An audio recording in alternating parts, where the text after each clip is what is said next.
Robert Pershing Wadlow s'est éteint en 1940, mais son record reste imbattable. Voici l'histoire de l'homme le plus grand du monde. Le 22 février 1918 à Alton, dans l'Illinois, naissance du petit Robert. Ses parents étaient de taille normale. Pourtant, à l'apogée de sa vie, il mesurait 2,72 m. Il se mit très vite à grandir. Une opération aurait été dangereuse et sans la moindre chance de succès. À 5 ans déjà, il mesurait 1,64 m. À 10 ans, 1,98 m. Rapidement, il se mit largement à dépasser tous ses professeurs. J'étais l'institutrice de Robert. La première fois que je suis entrée dans la classe, je ne pouvais pas me concentrer sur ce que j'enseignais. Quand il est arrivé, il s'est assis à son bureau, ses longues jambes dépassées, c'était très impressionnant. Mon regard ne pouvait pas se détacher de lui. Il a sorti son cahier, a commencé à prendre des notes et soudain, je me suis aperçue que ses mains étaient si grandes qu'on n'apercevait plus son cahier. Pas facile de partager des activités avec des enfants de son âge quand on est 2 fois plus grand qu'eux.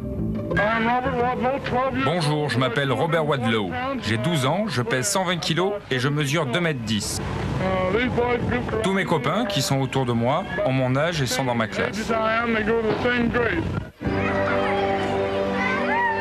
À 16 ans, il entre au collège. Il mesure déjà 2,28 m.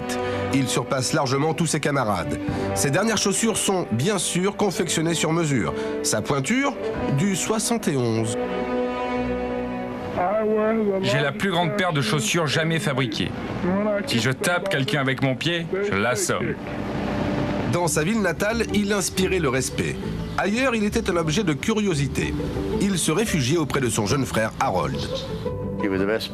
Mon frère, je l'aimais vraiment. Et en fait, il était vraiment très attentionné.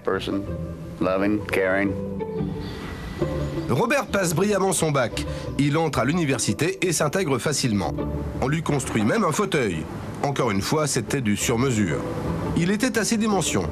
Regardez lorsqu'une personne de taille normale s'y installe. C'est impressionnant. À 20 ans, il mesurait 2,58 m. À ce moment-là, il commence à faire des tournées promotionnelles pour son fabricant de chaussures. Forcément, ce n'était pas toujours très drôle. Mais malgré tout, il a le goût du voyage et aime aller à la rencontre des gens. Robert Wadlow meurt finalement le 15 juillet 1940, à l'âge de 22 ans, des suites d'une blessure infectée.